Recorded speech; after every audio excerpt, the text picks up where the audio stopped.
Well, welcome everybody. My name is John Leland and I'm a digital marketing strategist and a member of the Cancer Story Project team. And on behalf of the Cancer Story Project, I want to welcome you all with great love and respect. And I want to invite everyone to take a deep breath, get present, and turn off all of your distractions. It's really going to be an extraordinary program today.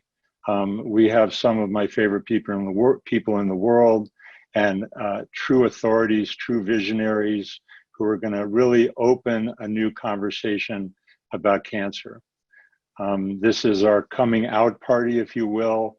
And apropos of coming out, yesterday when we did a little run-through rehearsal, we had about 300 people registered. Now there's over 1,300, so over 1,000 overnight of people sharing with people, sharing with people.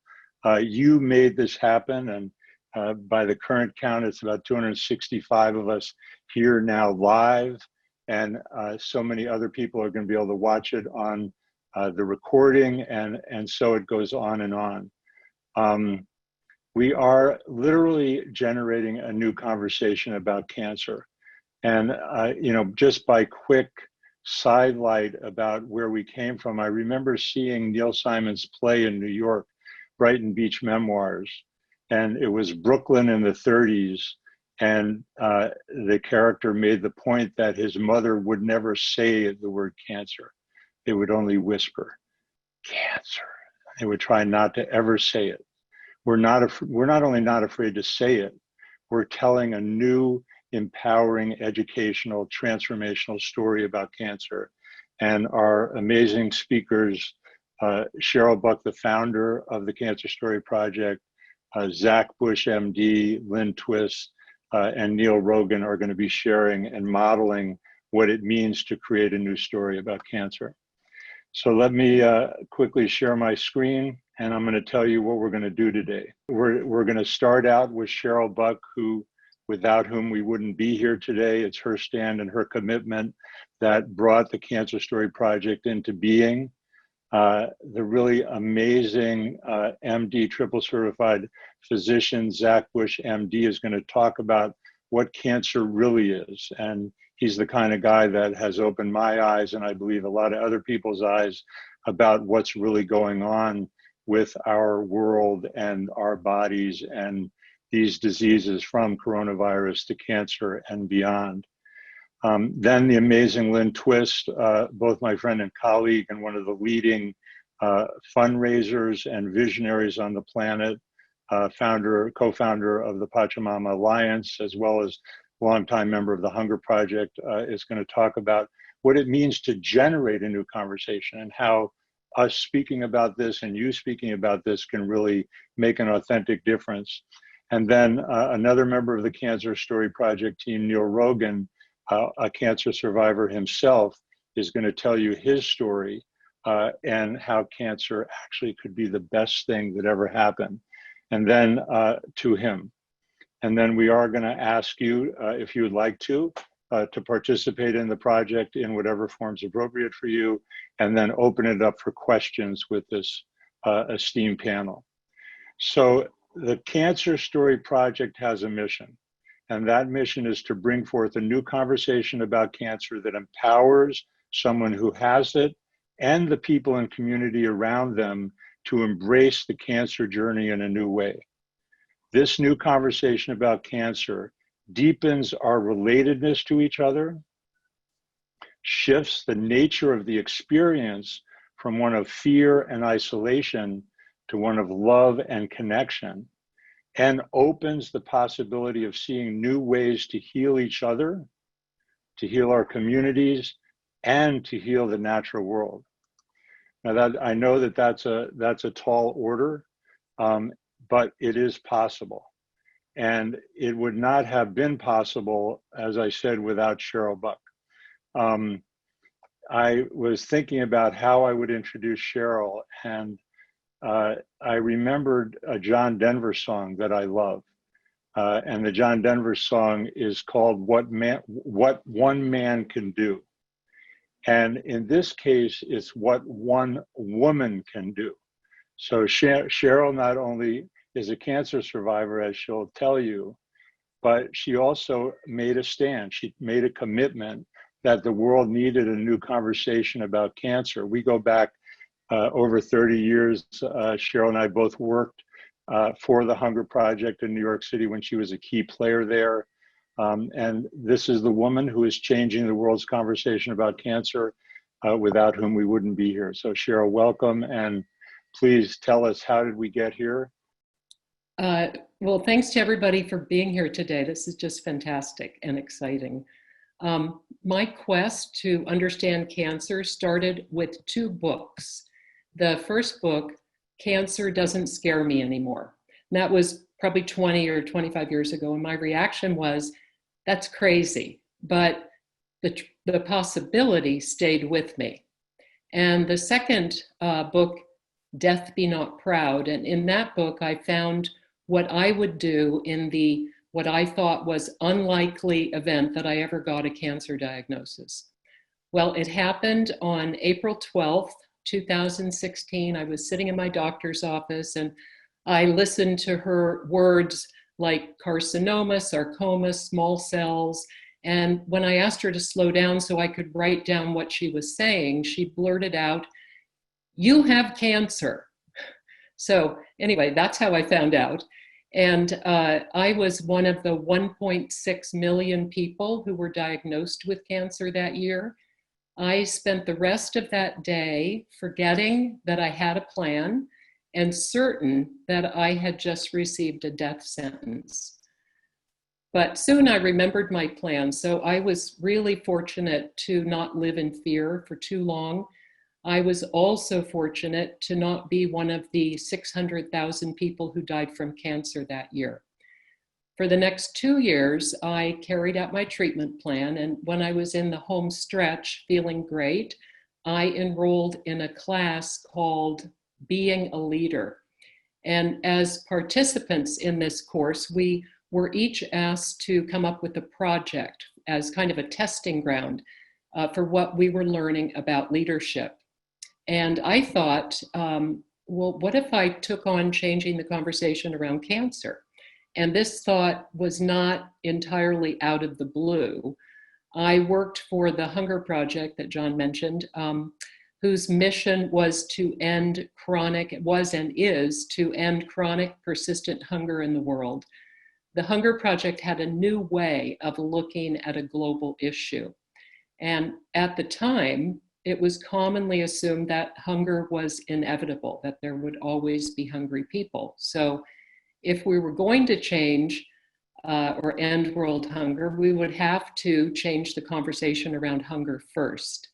And I wondered, what if I could do for cancer what we did for world hunger?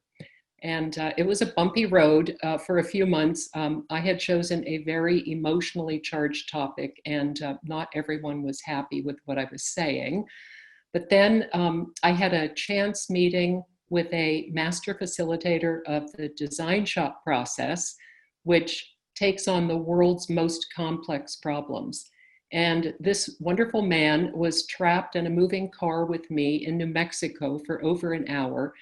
All he wanted to do was take a nap, but I really wanted to talk to him about the possibility of doing a design shop around cancer.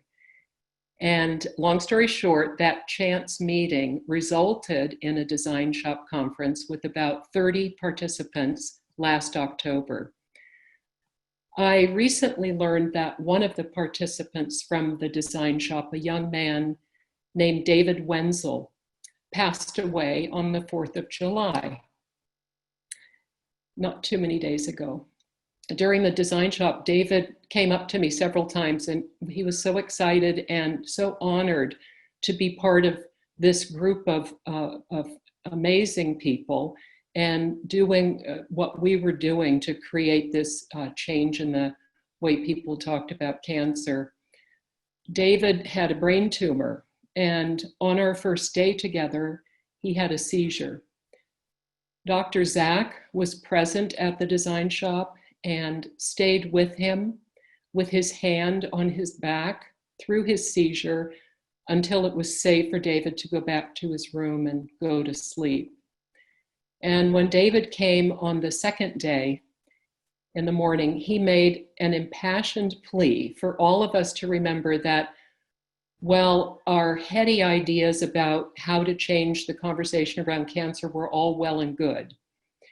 He asked us to please not lose sight of the most important thing that we can do for one another, which is actually the best idea of all, and that is to remember that life and health are all about love, connection, and community.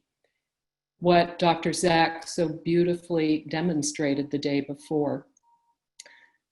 Today, we are dedicating the launch of the Cancer Story Project to David Wenzel. And that brings us to how we got here, where we are today, announcing to the world our mission to change the global conversation around cancer, because it really is time to tell a new story about cancer, and we've got a good one. Fantastic, Cheryl. So beautiful and so powerful. And thank you so much for creating this project that it's such a thrill to be part of. So now it is really my honor to introduce Zach Bush, MD, who is one of those rare individuals who help us see the world and to see ourselves and to see cancer in a more conscious and empowering way. If you have not seen him on YouTube or follow him on the web, I really recommend it. You can get the links at Zach Bush MD, ZachBushMD.com. He's a renowned multidisciplinary physician of internal medicine, endocrinology, hospice care, and an internationally recognized educator on the microbiome and how it relates to human health, soil health, food systems, and a regenerative future. And Zach, I really am honored and we're so grateful. Cancer Story Project is so grateful that you made the time to be here today. And so from your point of view, what is cancer and why would we want to change the conversation?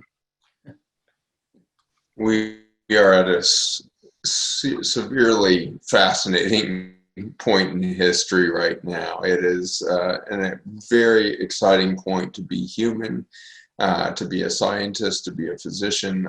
All of these things are coming to an extraordinary tipping point. And the story on cancer is certainly at an epicenter of this emerging story of humanity as a whole and our role within an ancient and exciting future ecology and life on the planet. And so I see this journey that Cheryl has kicked us into gear for, and the entire think tank that came together last October. I had never seen anything work so effectively at moving forward a conversation and creating lexicon and purpose around this mission. And so it's just been a steep learning curve and a real joy for me to witness leaders that have tackled enormous tasks of global hunger and the destructions of the rainforest and the corruption of money, and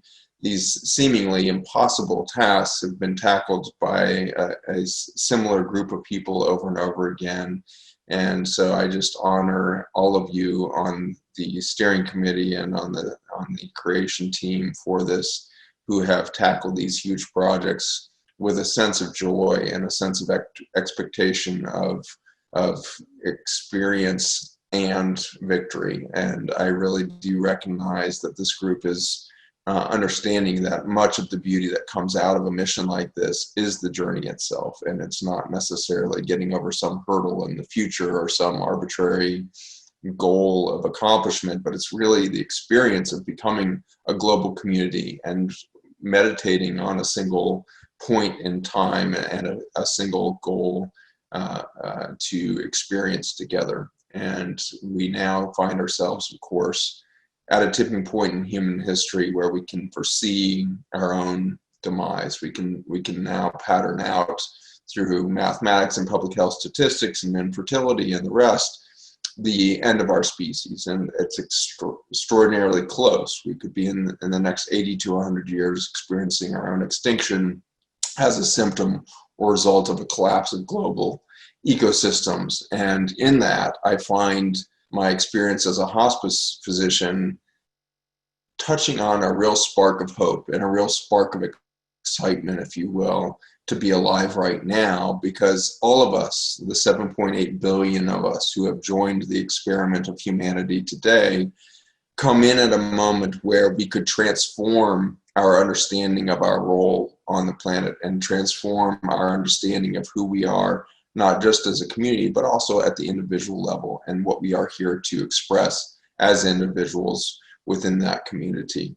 And so this all comes to play, obviously within the context of a pandemic that has just occurred. And we have seen many pandemics around the world through the many thousands of years that we've been tracking these things, but never before has there been such global simultaneous attention to a pandemic as we've seen in the last few months. And I am just in deep gratitude to Mother Nature that this pandemic was not worse than it was, and that while many of us have lost friends and relatives and first, second, third degree acquaintances in the process of this respiratory illness season, I'm just so grateful that this didn't turn out to be as bad as we initially had thought. And I'm so grateful for the frontline response teams that responded to that in a very loving fashion, despite the fear that was there. And it's now time for us to reflect on that experience that we've had as a whole community globally for the first time. And I think we will find out that the most important thing about the pandemic was that for the first time in human history, the entire species focused on one thing.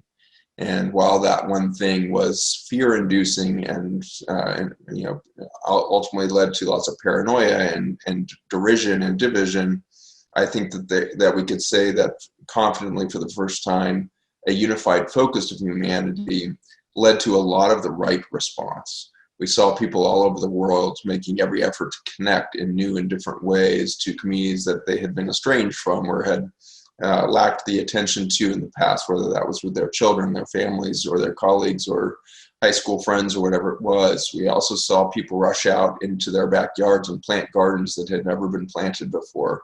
We saw people rush to the aid of elderly in their communities to bring food and other supplies to those that were quarantined away in fear of their health. And so we saw the right thing happen despite the biggest media fear event in our history. And so it gives me a sense that we are in a different place than we've ever been because of our response to this pandemic. And so how does cancer play into this story?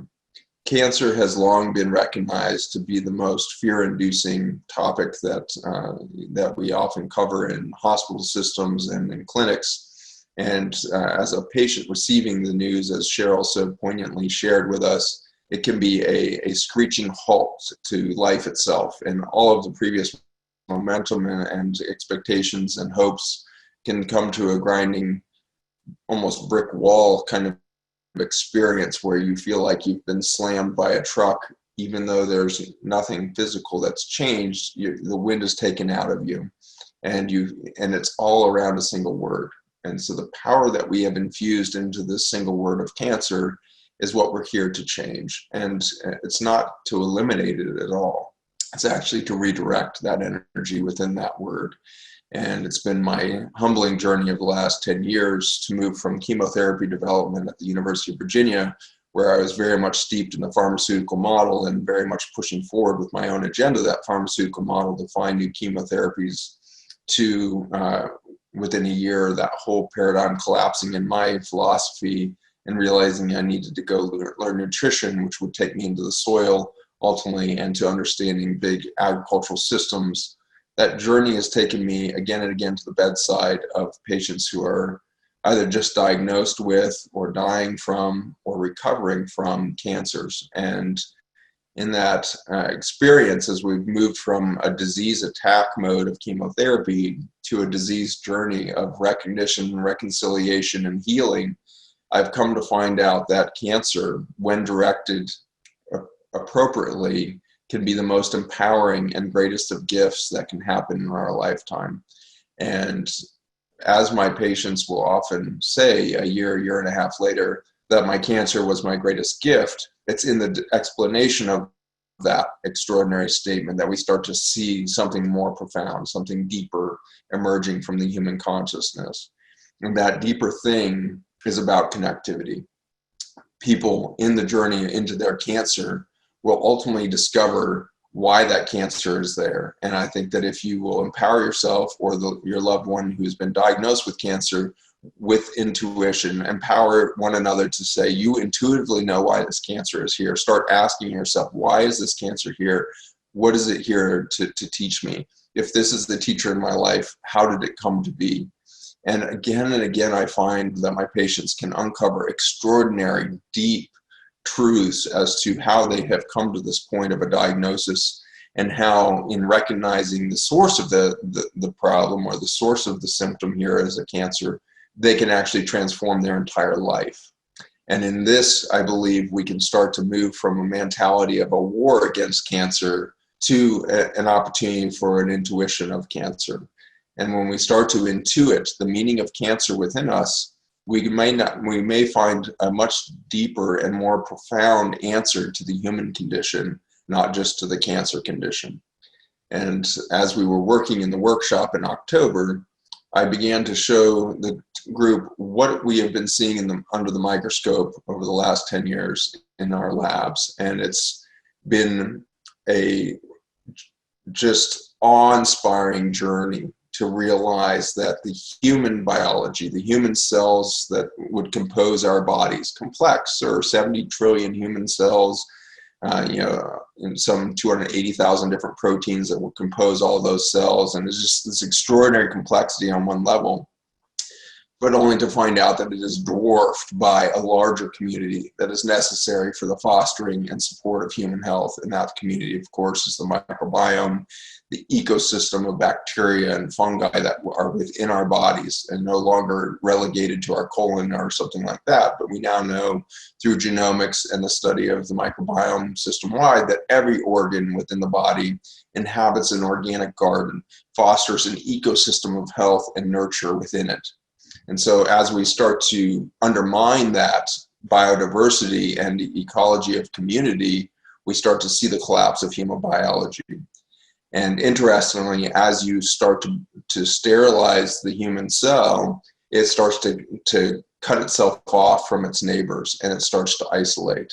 And as you move into isolation as a single human cell, you start to approach this phenomenon that we call cancer, and it happens very quickly. Once isolated, you can see the phenotypes or the physical appearance of cancer within minutes of isolation occurring.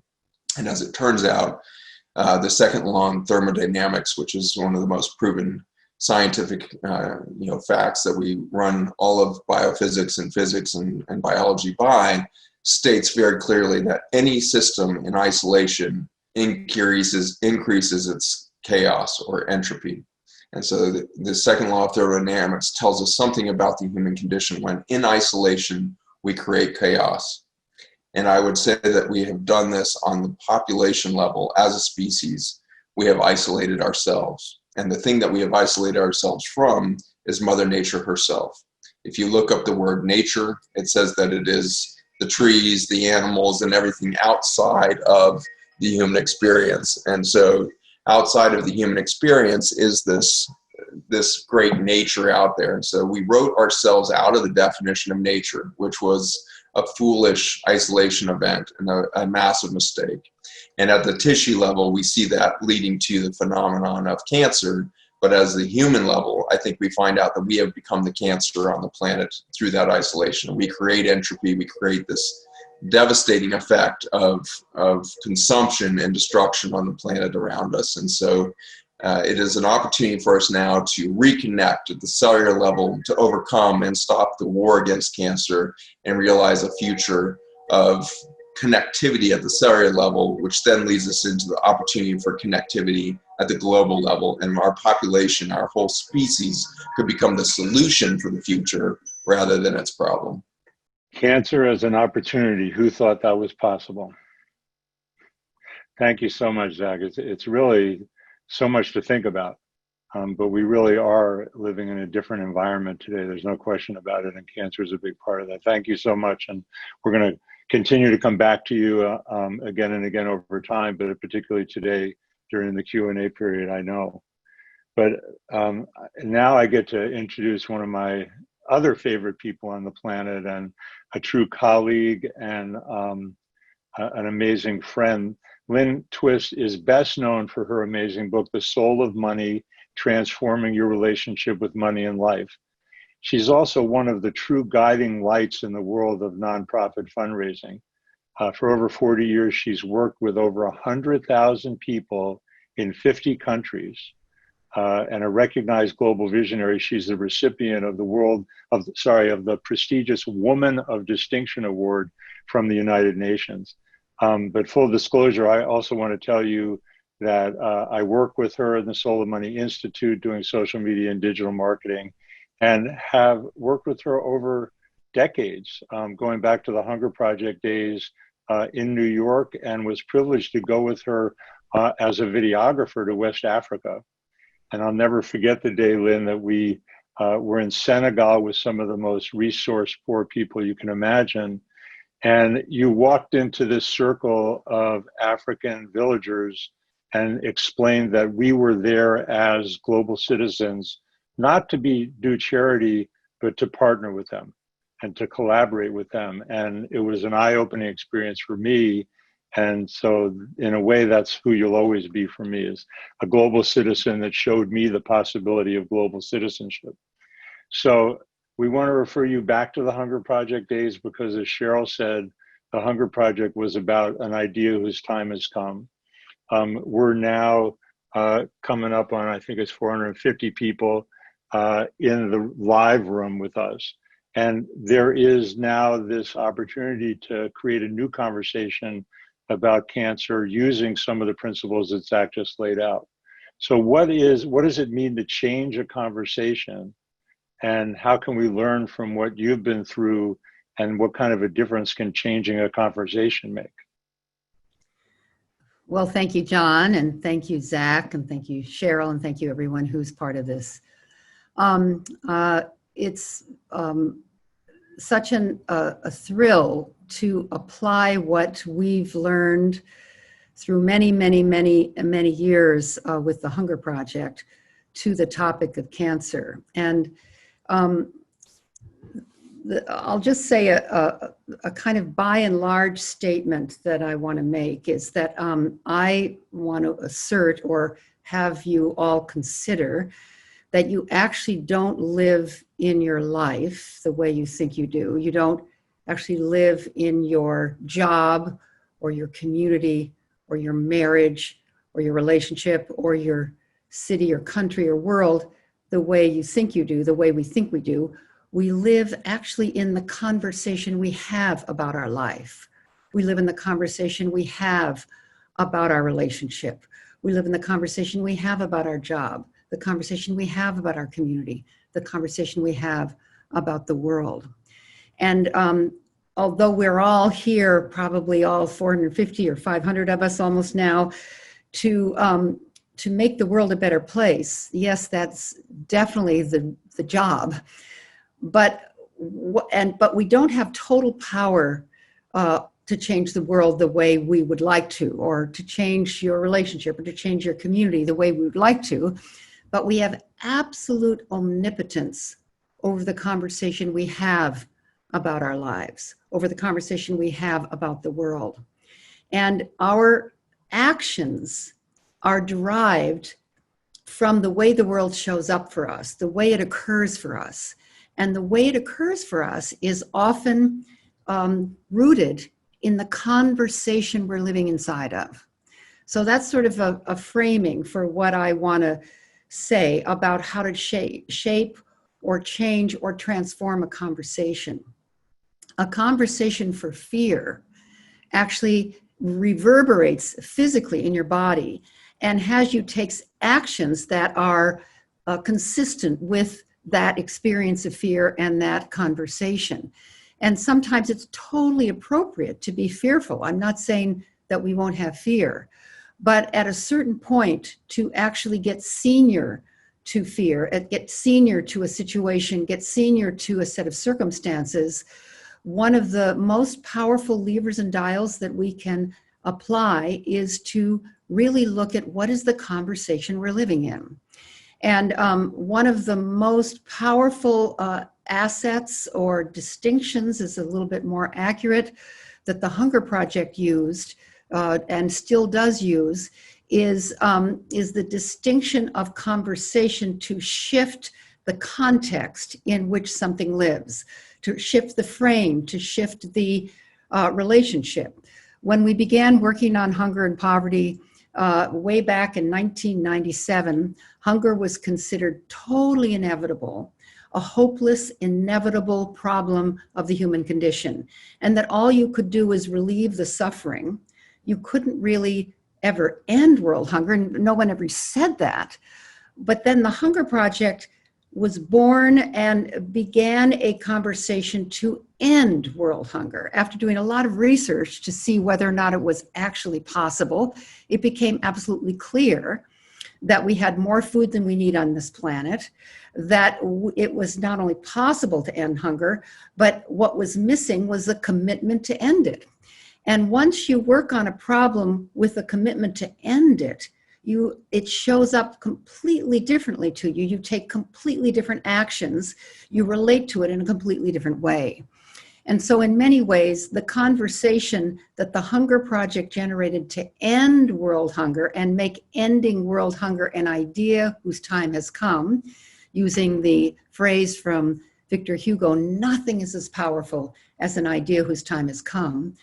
Our work in the early days of the Hunger Project in the 70s and 80s of the last century was to see if we could cause an idea's time to come. And now, if you're familiar with the Sustainable Development Goals, you know that ending hunger is part of the way the UN talks about the hunger issue, the way almost every country in the world, every organization working on hunger and development talks now about ending world hunger, which has the actions, the collaborations, the measurements, everything about a completely shift. So the conversation around cancer, as Cheryl so eloquently and beautifully shared in her own personal experience, has been one of fear and a death sentence and so much anxiety and a kind of shutting down, that everything that Zach just talked about what actually really makes human life flourish, which is connection and community and love, people often retract from all of that in fear and isolation, which is consistent with the cancer in their bodies, the actual diagnosis that Zach just made. And we at the Cancer Story Project know that shifting the conversation around cancer to one where actually, as the mission of the Cancer Story Project said so beautifully at the very beginning with John, is not only possible, but it is a mandate for our time, and a particularly useful timing for this because of the pandemic. The noise, I know there's a lot of noise in the world, but the noise in the world has gone down considerably. We are in a much more reflective place as a human family. We've been told to go inside, not only inside of our houses, but I think we've gone inside of who we are. We are reimagining, rethinking, regenerating, resetting, recreating life. And we can regenerate, rethink, recreate, reset, redesign, reimagine our relationship with health and well-being, and in particular with this project, our story around cancer. And someone who's been brilliant at designing conversations that generate possibility, generate effective action, generate empowerment is the next speaker, who's going to tell his own story So I want to, I know that John will be introducing him, but I want to say the demonstration of what I'm talking about will be embodied by our friend Neal Rogin, who wrote much of what we did in the Hunger Project, a lot of the words, the crafting of the message, the framing, the contextual space out of which every organization in the world today working on hunger is working now to end it. When before that, they were working in very, very different ways, and the conversation wasn't one that empowered people to actually complete the problem. So you'll see exactly what I mean from the next speaker. Lynn, amazing. This is such important work. It's kind of a lot to digest as I'm listening to this. So look at Zach's worldview and then the power and omnipotence of our own conversation. It is truly transformative. And I guess I said it at the beginning, I want to say it again, that we're just getting started here. This is actually just the beginning of the Cancer Story Project. Our website went live yesterday, and one of the people that has helped that happen is Neal Rogin, our next speaker. And Neal is going to model exactly what you said. He's going to model what does it mean to tell a new story about cancer. He is a cancer survivor. He's also an award-winning writer, producer, and a founding board member with Lynn of the Pachamama Alliance.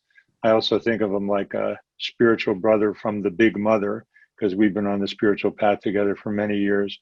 And as I said, a core member of the Cancer Project team. And we gave him the tricky assignment of the quote, "Cancer is the best thing that ever happened to me. Are you kidding me?" Neal Rogin. What an honor and incredible opportunity. So let me tell you about the worst day of my life. It was July 1st, 2011. It was a moving day. I was standing in what soon to be would be my former bedroom, surrounded by moving boxes, when the phone rang. 6 weeks earlier, I had discovered an ominous lump on the side of my neck and took tests, and now the tests were in, and this was the call. I don't remember anything beyond those 3 words that nobody ever wants to hear. You have cancer. Turns out I had a tumor at the base of my tongue that was metastasizing to my lymph nodes. And if that wasn't scary enough, a really good friend of mine recently, just a couple of months before, died of the very same cancer I had. So you could say that it would be understandable that that would be the worst day of my life. And yet today, when I look back on that whole period, it shows up as the best thing that ever happened. And I'm not alone in that. There's millions of other cancer patients who have a similar experience. Why? How does the worst day of your life become the best thing that ever happened? What is it about cancer that gives it the transformative power to change a life-threatening challenge to a life-changing opportunity? Well, the Buddhists have a saying. They say that everybody knows they're going to die, but nobody believes it. And once you get a cancer diagnosis, you start to believe it. I sure did. And I just started noticing in various different ways. This is the first time I couldn't comfort myself with my usual platitudes of, so I would say to myself, hey, look, what's the worst thing that can happen? Oh, yeah. Or, hey, at least you got your health. No. See, cancer wouldn't let me turn away. I had to confront the reality of my mortality. Life became a matter of both life and death. See, before all I knew was life. Life was everywhere, everything in every direction. It was all I knew. So it kind of disappeared because life was everything there is.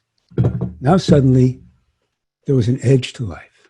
There was a place where life stopped and something that wasn't life began.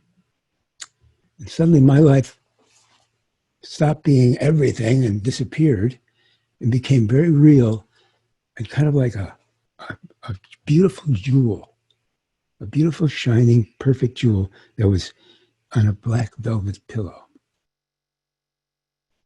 And I began to have these kind of strange insights, like, hey, my birth certificate is actually a temporary visa.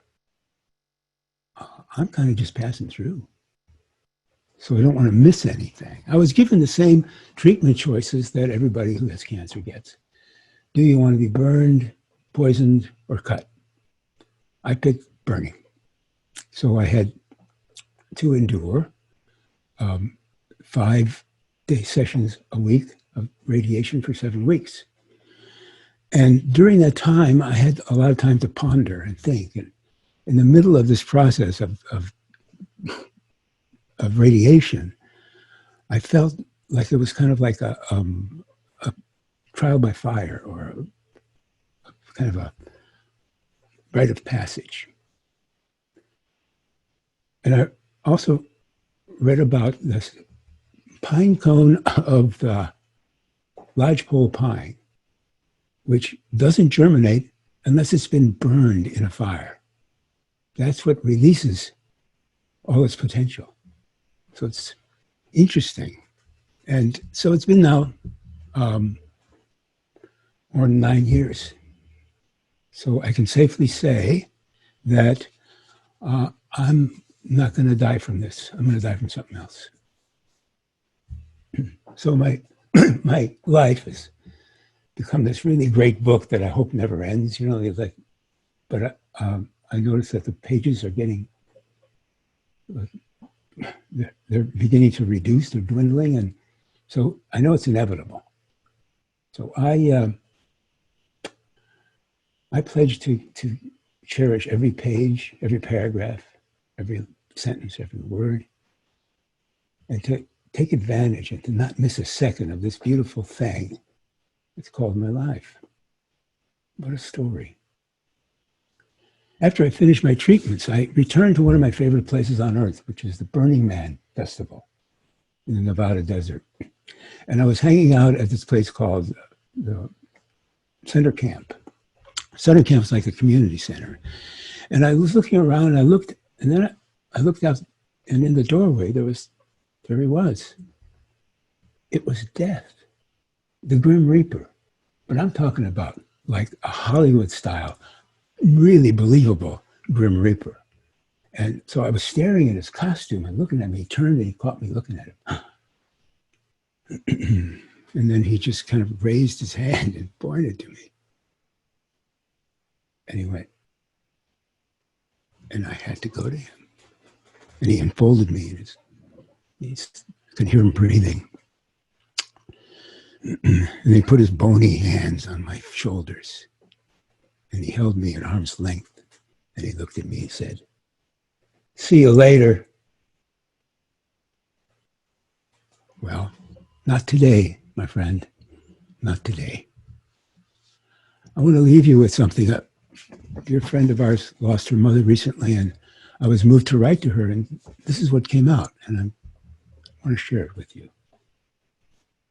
Somehow, the inescapable reality that each and every one of us will face the loss of each and every one of us is what makes every moment of being alive such a poignant, precious, priceless treasure. Death is like the punctuation at the end of a sentence. Without it, life wouldn't be seen as what it is, an exquisite, finite, and fragile moment in the continuum of time, a soap bubble floating on the summer breeze, an enchanting, breathtaking, mysterious, momentary miracle. Thank you so much. Thank you, Neal. That is exactly as Lynn and I said, modeling a new story about cancer. And of course, you're a remarkable writer, and so you give remarkable stories. Anyway, thank you so much, and thank you for your contributions to the Cancer Story Project. This is the part of the program where we want to ask you to participate, and hopefully you've been moved and touched and recognized that there is really a usefulness and a value for telling a new story about cancer, as Neal just modeled so beautifully. As I said, our website is up, and as the social media guy, I want to say thank you again for sharing this event, and it's the first of many. Please keep sharing it. So this video will go out. You can share it with your friends. You can share it with your family and colleagues. Follow us on social media. The accounts are new. There will be a lot more coming. And we could really use your support financially as well. And I don't know anybody that talks to people about the value of contributing through money than Lynne. So I've asked her to kind of kick us off in this segment in terms of offering you the opportunity to give to the Cancer Story Project and help us keep growing. Lynne. Well, my pleasure. I love asking people for money for things I believe in. It's a privilege, always a joy for me to do that.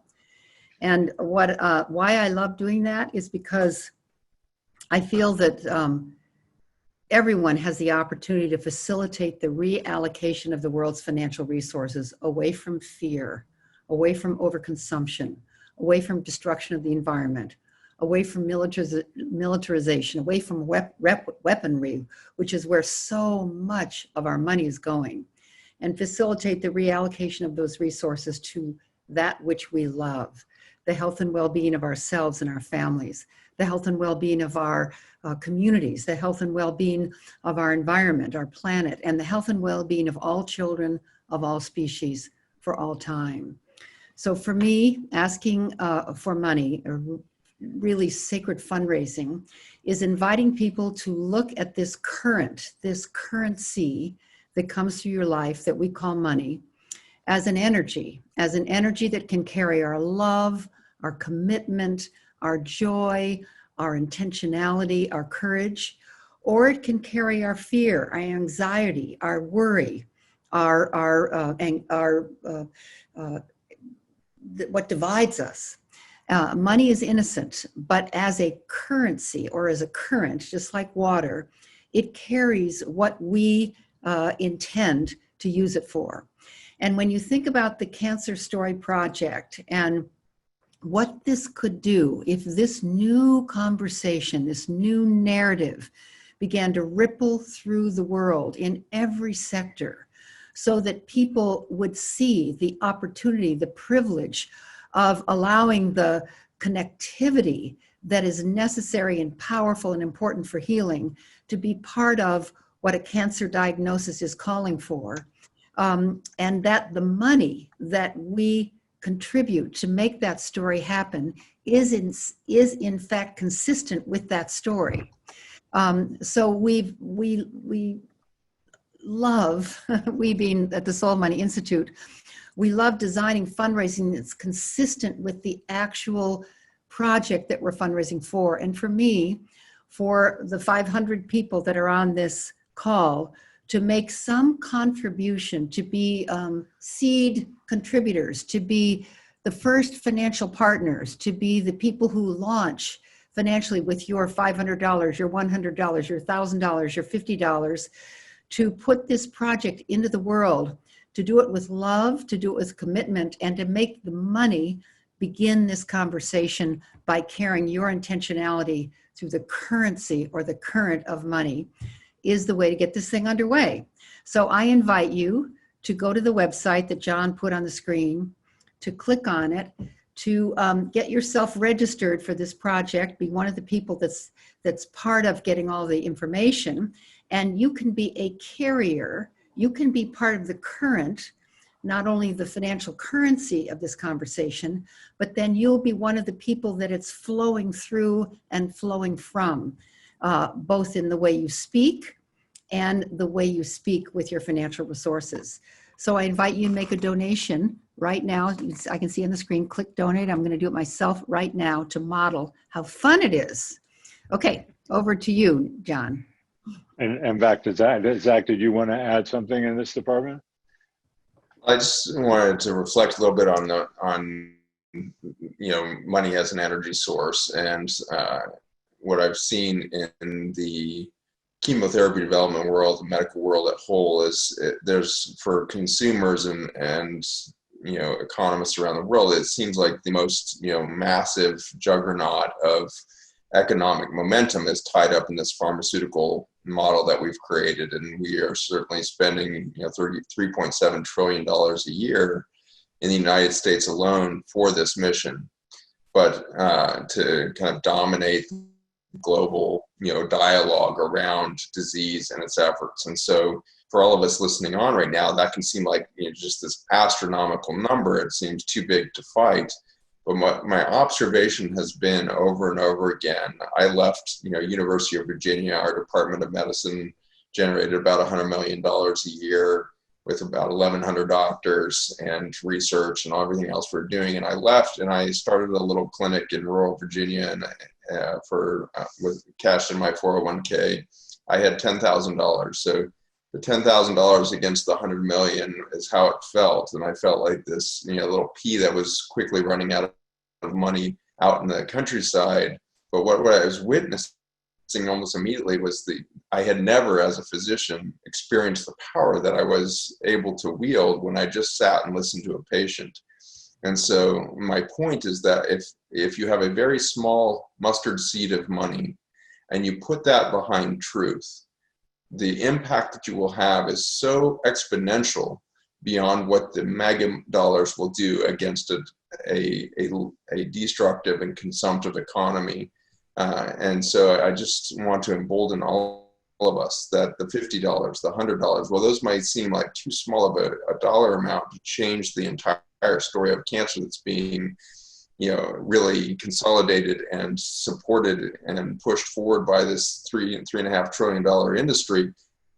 We have truth and light on the side of this new story. And I have extraordinary confidence as a human being, let alone a physician, that with a little bit of energy behind that, a snowball will develop that will be unstoppable. And there is no need to fight against some former paradigm or a dominant paradigm, because what's going to happen is truth is simply going to percolate through the environment of every exam room and every clinical treatment center and hospital system, not between the physicians and scientists, but between the patients and their family members and their extended community. And so the money you're putting in to change the story is actually changing the literal terrain on which the pharmaceutical company has built it. And so we will change the 3.7 trillion, not by fighting against it, but by changing the organic structure beneath their feet. And they cannot resist that. There is no mechanism within the pharmaceutical industry to resist this level of change. It is literally grassroots. It is literally fundamentally at the foundation of where change is going to stem from. And so I just honor each of you as we go forward to be empowered by that power of light behind the money. Thank you so much. Beautifully said. I don't want to neglect Cheryl and Neal. Either of you have a burning desire to contribute here? I'll just say, are you kidding? Go ahead, Cheryl. Well, what Lynn and Zach said, they said it all. And I just emphasize, this is a grassroots project. This is one person and then another person and another person. And we, like Zach just said, have the power to transform whatever we choose. And this is a pretty great thing to choose. Totally. And as I said about you at the beginning about John Denver's song, it's just amazing what one man can do. It's just amazing what one woman can do, as you demonstrated. But each one of you out there also make a difference. It's just amazing what each one of you can do. And as Zach said, little contributions are great. As Lynn said, we love the big contributions too, and we welcome those. And thank you for the people that have supported our work, and you'll continue to be part of our community. And as I said earlier, sharing about the work and telling your stories. We definitely see opportunities to include more and more news stories about cancer as you continue to tell them. So let's move to Q&A. Our associate Kate has been reading. There's about 13 questions already have come up in the Q&A. Let us know what the first question is for the panel. We have a lot of people joining in the conversation. We have a first question here from Laura. This is for you, Cheryl. What were the two books that you mentioned at the beginning of our webinar? Cancer Doesn't Scare Me Anymore by Lorraine Day, and Death Be Not Proud by John Gunther. Great. We have one from Danica. Can we rehash how cancer results from destroying, sterilizing the microbiome, which in turn isolates itself into a single human cell? The microbiome produces a wireless communication network that passes electrical energy through tissue. And just like your cell phone, when it loses contact with the wireless communication network of the towers around you, you become isolated. And when your cell phone becomes isolated from the greater network, you start to develop dysfunction within that system. It can't update your calendar, it can't connect with grandma, it doesn't know who's doing who, you don't realize you just missed your Uber. All of this stuff is happening due to this disconnect, and you're becoming increasingly isolated with that loss of wireless connectivity. And so it has been an extraordinary journey the last 10 years to find out that the wireless communication of the human body is not made by the human. It is actually made by the ecosystem from which we developed within. And so we are empowered by the biology of the planet to be a connected and integrated regenerative force of biology as a human body. And the viruses are one of the major mechanisms by which we update the software and get ourselves working. And so we have vilified cancer in the same way that we've vilified the viruses, when in fact, the methodologies beneath these things are exactly how we developed as a species. And so when we kill the microbiome and the virome, and we start to put our energies against in this warlike mentality, we drop the wireless communication network. And in that moment, we become isolated at the cellular level, and we start to develop dysfunction, which leads to disconnect, which leads to inflammation. Inflammation leads to all chronic disease, including cancer. And so in an extraordinary way, we can see the macro consequences of micro-isolation happening every day. And it reflects in mood disorders and the violence of our own words as well. And so as we get inflamed at the tissue level, we tend to become more inflammatory in our interaction with one another. And if we look at the politics today and the socioeconomics of today, I think you can see the degree of inflammation we've developed as a species as we become more isolated at the cellular level. And so we need to reconnect the microbiome to bring the wireless communication network back on board, and then we will reconnect at the cellular level, which I believe can give us the opportunity to reconnect at the macro level into a single species working in a hyper-intelligence through our connectivity of community and co-creation. Wow. Great. And I can quote Dr. Zach Bush, MD, is that isolation is the meta disease. As again, he just explained that cancer is internal, and we also have it externally, socially as well. Thank you. Yes, Kate, next question. We have one from Darla. Do you feel that part of the change in conversation needed is our Western obsession with immortality that leads to extreme fear of death? Neal Rogin. Neal Rogin. Yeah, I agree that we need to befriend the end. You know, we need to accept the fact that we are here as visitors, that we're passing through, that this is an experience that has a beginning and an end. And if we don't really confront the end, we can't really be alive. So I welcome the conversation about the Grim Reaper being just the guy in a hoodie. Just the guy in a hoodie. We have another one from Vince who would like a peek into what the new emerging story is. If you didn't get that already. I can synopsize that maybe one more time, but the emerging story around cancer is one of connectivity and being at the root cause and root solution for cancer. And it is so empowering to find out that that is in our omnipotence, as Lynne so beautifully stated. And so it's in retelling your own story to understand how you're going to solve this new symptom in your life of disconnection. And so rather than seeing this as a death sentence, you're going to see it as an opportunity for reconnection. And the location of your cancer can be a very powerful way to guide you in this. And so for many of us in the medical field, we're astonished by the amount of lung cancer we're suddenly seeing over the last 5 years, an explosive rate of growth in lung cancer. And it turns out in the lungs, through 4,000 years of Chinese medicine, we find out that's where we store unresolved grief. And so we have an expression of chronic grief as a species in this epidemic of lung cancer. In addition, we have an extraordinary explosion of head and neck cancer that occurs in the throat and oral mucosa. And Neal Rogin happens to tell his own story of that journey. And it turns out that location is energetically where we see disruption happen when we suppress our voice.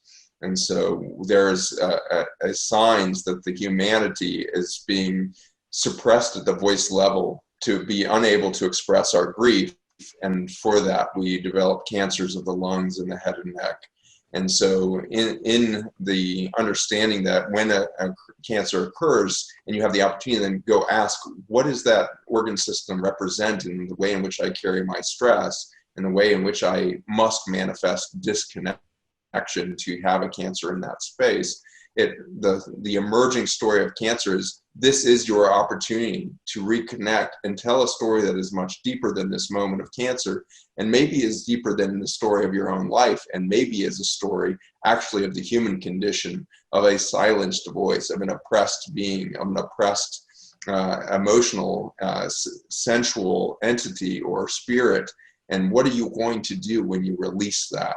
And so if you're going to go after chemo, radiation, and surgery, it should only be a stepping stone to the opportunity to express the reconnection and the resolve or reconciliation of this chronic injury within humanity. And so this is the emerging story, is that we are here to be empowered rather than attacked by cancer. Cancer can empower us into a motivated and expressive element of the population or of the community itself. Wow, beautifully said. We'll be transcribing that, Zach.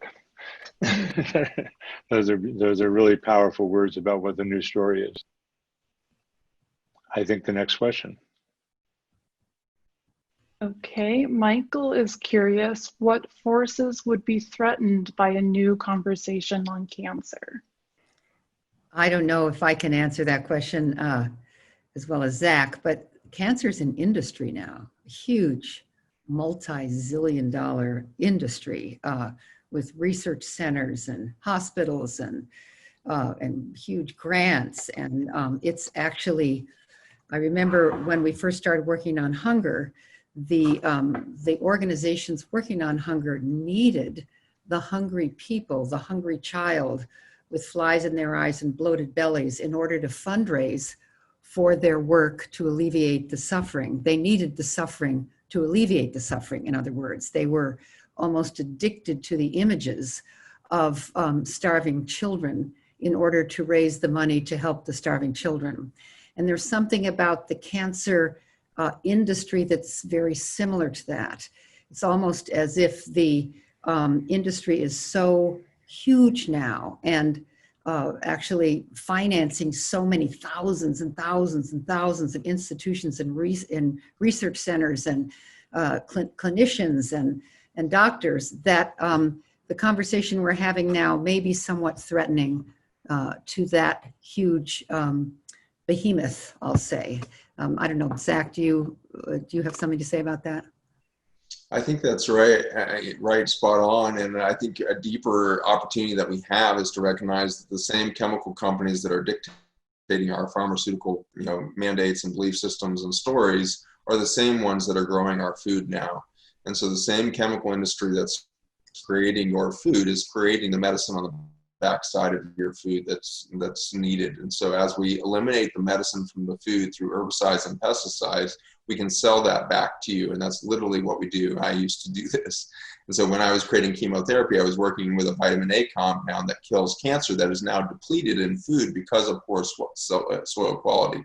And so we stole the vitality of Mother Earth and pharmaceuticalized it to sell it back to you when you develop your cancer. And so in an extraordinary way, the opportunity that you have is to, again, we're not going to go up against the pharmaceutical industry because that would be a waste of energy.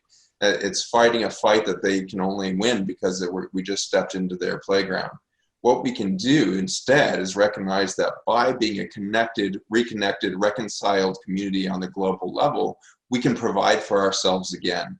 And it's going to be in that freedom of food sovereignty, food security, that will find us into, of course, a health sovereignty, health security reality on the backside of that. And there's nothing that can stop us from doing that. There is no pharmaceutical or chemical ag company that can stop us from becoming an integrated community, unless we will continue to sign up for the fear paradigm. And so it's through fear and paranoia that we are divided. It is through the appearance of division that we are divided and weakened. But in our connectivity, we have a literal, just as the cells in the body, we have a literal, eternal capacity for regeneration in life. And so that is what we want to plug ourselves back into, is this generative effect that stems directly from connection.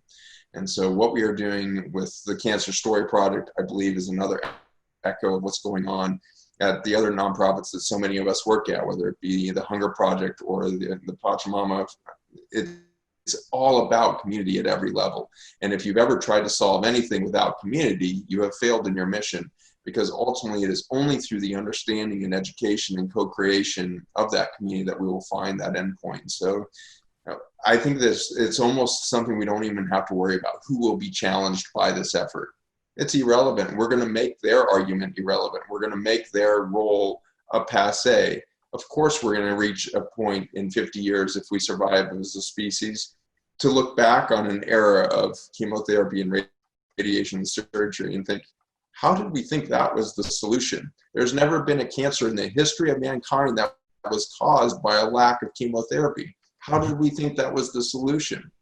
And so it's through this fundamental failure to ask the deep questions of why is cancer here that we find ourselves to answers that will diffuse any sense of war. And I want this to empower this whole group listening here today, which is we need to end the war on cancer, which means we cannot step up and just have a war against the pharmaceutical companies. That is the same game. It's not changing the story. It's in fact reinforcing their story. If we were to come along and say chemotherapy doesn't work or surgery doesn't work, it's irrelevant. Like, it's so far from the right answer that we can simply create the new paradigm together. And we're going to do it through a connected global society, finding health freedom through these fundamental changes in economy and in intuition and, in fact, innovation in the areas of health, energy, and ecology. And that's going to lead us into that new future. We need to end the war on every level. We need to be the solution. Beautifully said. And I have more good news. We've had people in the chat report that they're donating successfully. I went in and donated successfully. It's working. So Yay. Please go to cancerstoryproject.com and click donate. And we love your participation. We have just under 5 minutes left. What's the most important burning question, Kate? We have a lot of people asking about the next steps for the Cancer Story Project and how they might get involved. Cheryl, can you answer that one? Oh, that's an excellent question. You get involved by helping us figure out what's the next step. Well, Yeah. I'm not kidding, but it really is, I believe, you guys correct me if I'm wrong, getting our narrative out on social media. We have it back when we did the Hunger Project, we stood on street corners, one person, two person, three people, and talked to people individually. And now we have the opportunity to get the word out so fast, just like we did for the webinar, John. So I think that's the next step, is just to up our social media campaign. And we can register on the website, right? So that we get information and we can pass it on and repurpose it, retweet, all those things, right? Yes. Yeah, although actually everybody that signed up, we're going to take the liberty of adding you to our list so that you can both get the recording and get informed about what's going on. Feel free to click unsubscribe if for some reason that's not appropriate to you. But you are the founding family of the Cancer Story Project. But I'll step back just a minute in answering that question, if it's okay, because a few weeks ago, so I've been working with Cheryl and Neal and Kate, and we really have been the core team following up on that amazing design shop that happened last year. And we said, I guess I've been saying, this needs to become public. We need to stop talking to each other and bring other people into the conversation so they can join us. And so we created today as our deadline, so the website would get live and we would begin engaging in this real conversation. And Lynne and Zach Bush, MD, were so gracious to help us kick it off and bring all their visibility to the project. So now we want your stories. I mean, one of the big things that we've been talking about is sharing more stories and having people tell their own story, as Neal and Cheryl both modeled for us so beautiful today. So more stories, more of this conversation is what's coming. But the green empowerment will be really useful, doing video productions of people's stories, expanding the website. What we've got there is obviously just a starter placeholder beginning. So we want your participation. As Lynne said, share, sign up for social media. They're new accounts. They don't have thousands of followers like Dr. Zach Bush does, but soon we'll be following in everybody's footsteps and joining the conversation. So we'll be posting that you can respond to, comment, share. This video itself is going to be a beginning. So this is some of the stuff I was going to talk about in closing. So we're moving in that direction. Final question, Kate, or any final comments from any of our panelists? I'll make a quick comment, because a few of the comments coming through are saying, well, there's people listening right now with cancer and they like the discussion but can't figure out what the next steps are.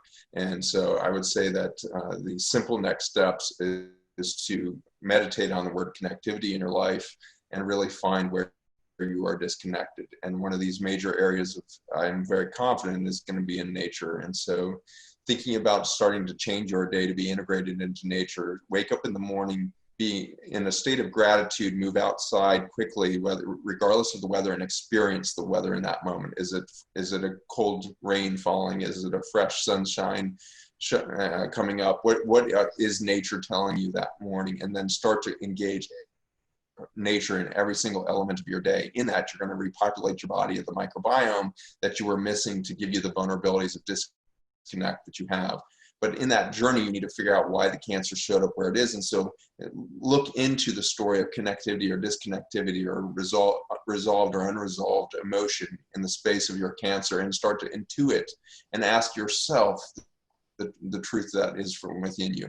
All of my patients end up telling me the truth. I never find the truth within my patients. They express it through their intuition. And so I want to encourage all of you that the Cancer Story Project is not going to give you the answers for your cancer. We're going to start to give you space to discover your answers and to discover your truths that are going to be the foundation of your statement soon that will say, this was the best gift I was ever given. And so you will follow in that Neal Rogin journey, I believe, as you start to dive into that connectivity. So in the short run, get outside and start to think about how your food, your breath, your water, and all of that needs to get closer to its original state of function, and start to realize that there is a spiritual journey going on beneath the biology of your body, and you need to re-engage that and in fact empower that. And so while that may seem ethereal, I think you're going to find out that it's an extremely concrete and beautiful experience once you begin the journey of just stepping outside with a new attitude towards this cancer being your greatest teacher and your guide to that connectivity that your body is expressing to you a great need for. Wow, thank you so much for that. I love that we brought it back to a very practical answer of things that people can do. I really want to respect everybody's time, and so we are out of time. Thank you all so much for being here. Thank a special to our special guests, Lynne Twist and Zach Bush, MD. You guys are amazing, and my partners in the wonderful work of the Cancer Story Project, Neal Rogin, Cheryl Buck, Kate Amarud, did I say it right, Amarud? And I just call her Kate. And I'm John Leland. So please visit thecancerstoryproject.com. I'll put the URL back up as we say goodbye, but thank you all for being here. Your time is a precious gift, and we really appreciate that. And again, for everybody who made this possible. Thank you, and we'll see you on the next webinar. The recording will go out, and thanks for being part of the Cancer Story Project.